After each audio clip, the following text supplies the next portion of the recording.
Governor Cuomo's 2012 agenda includes several criminal justice issues. One is the expansion of the DNA database. Another is restructuring the juvenile justice system so young offenders are kept closer to home. The Correctional Association of New York has advocated for this for several years now, actually. Here to discuss the issue is the Correctional Association's Executive Director, Soffiyah Elijah. Welcome back. Thank you. It feels good to be here. Good. It's good to see you. Let's talk about this. There's a lot of focus on youth at the moment, right? We saw the Chief Judge talk about youth incarceration and trying them not as adults for nonviolent offenses. We saw the governor talk about juvenile justice and youth. So this is something that you guys have sought for a while. Yes, the Correctional Association, as you said, has advocated that children who are being placed should be as close to home as possible. The success rate for their reentry to the community is much higher if they're close to their families and close to their communities. So we're very glad that the governor has made this step.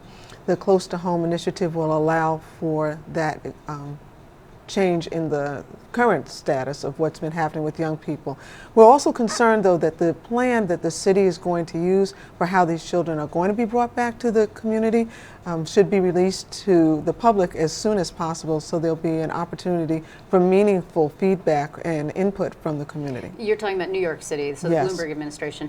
Right, because the bulk of the kids who are incarcerated actually come from New York City. Yes, at least a third of them come from New York City.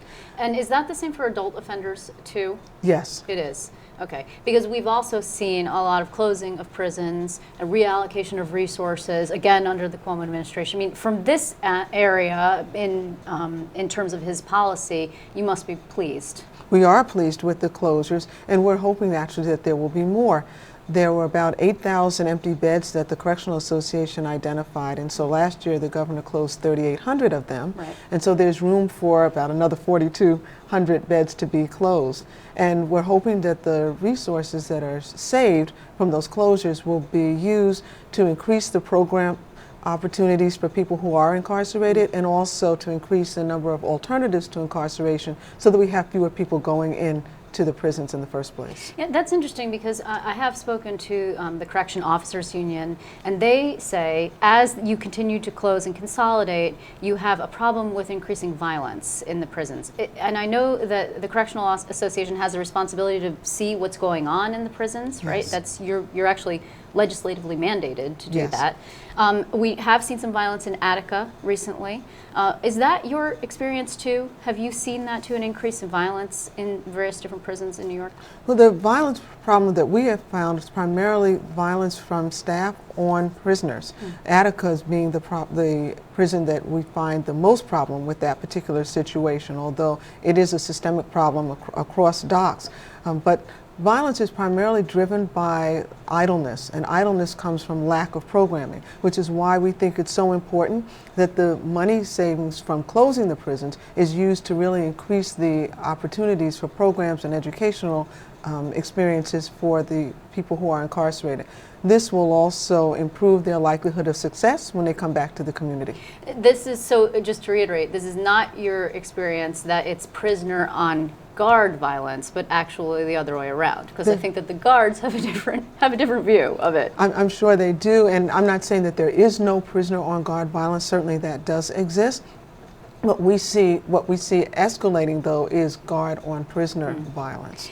Nationally, actually, there's a trend in incarceration with fewer and fewer programs, right? I mean, isn't that what we've seen sort of over time? Right? That is what we're seeing, particularly in these tough economic times, that the cuts are primarily being made in the programmatic opportunities. But that is not a smart way to approach this problem, because all we're doing is making sure that people won't succeed when they come home, because if people come home without education, without vocational training, without counseling, when they come back to the community, they have nothing to work from as a foundation. But what do you say to critics who might argue, well, they did something wrong to get in there in the first place. They don't deserve GED programs. They don't deserve any type of programming that would keep them busy or keep them sane or enable them to better themselves once they're inside. I would say that's very short-sighted, because about 90 to 95% of the people who are incarcerated are coming back to the community.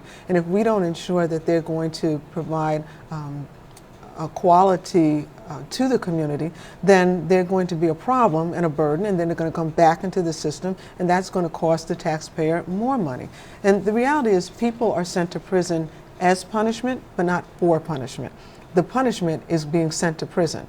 The time that they are in prison, they ought to be able to use that productively so that when they return to society, we are benefited. So to that end, and you're actually here to attend the caucus weekend, correct? Yes. So to that end, in advance of the caucus weekend, we're seeing some rollouts of policy initiatives from the governor to be honest, that matter to this particular community. They're targeted to the African American community, to the Latino community, because that is the community that sees the highest percentage of incarcerated individuals in prison. So what we have here is a Work for Success Employment Initiative, which it's very detailed, but it's to help people get jobs who are formerly incarcerated. This is a big stumbling block for people who come home from prison. Is this something that you support generally? Yes, we definitely support it. Any initiative that's going to provide employment opportunities for people who are formerly incarcerated is one that we would support.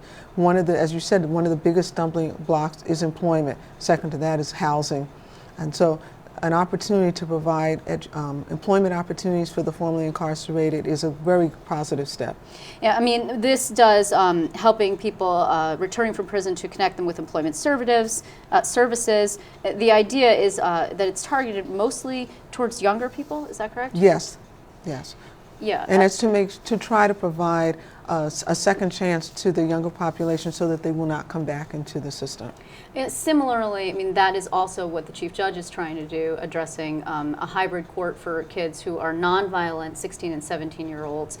Do you know statistically what percentage of teens are actually committing violent offenses? Because they're not going to actually be able to benefit from what the Chief Judge is suggesting. That's correct. I don't know that figure. I can get back to you with that information. But what I do know is that it is important that we try to take away the stigma of an adult conviction from young people. So the initiative that's proposed by the Chief Judge is an important first step, and I'm hopeful that once the public sees that this has been successful, that it will expand it to include 16 and 17-year-olds who are charged with violent offenses. Because, and I don't know that much about exactly the criminal justice system, but I do know that some violent offenses actually, you have a gun but don't use it, it's still a violent offense. We're not talking about mass murder here. We're talking about some instances where kids make mistakes and they are charged with violent offenses, and then they are subsequently charged as adults. That's correct. And it's important that we don't stigmatize a young person, 16 to 17-year-olds, for the rest of their life because of a mistake they made in their youth. So before I let you go, the DNA database expansion, this is a battle that's going on in Albany. We have the Assembly Democrats a little bit reluctant because they're worried about access to information in that database. It would not, perhaps, they're concerned, be able to be accessed by people who want to exonerate themselves who have already been convicted. Do you share that concern? I do share that concern, and I also share the concern that it's an overuse of the DNA database because the overwhelming majority of people who come through the system are not committing offenses for which down the line DNA would be a significant factor in trying to solve a crime. So we're using tremendous amount of resources from the state to do something that's not needed. Well, unfortunately, we're out of time. I probably will see you at caucus weekend, I hope, Yes. Soffiyah Elijah. It's a pleasure to see you. Thank you. Thanks for being here.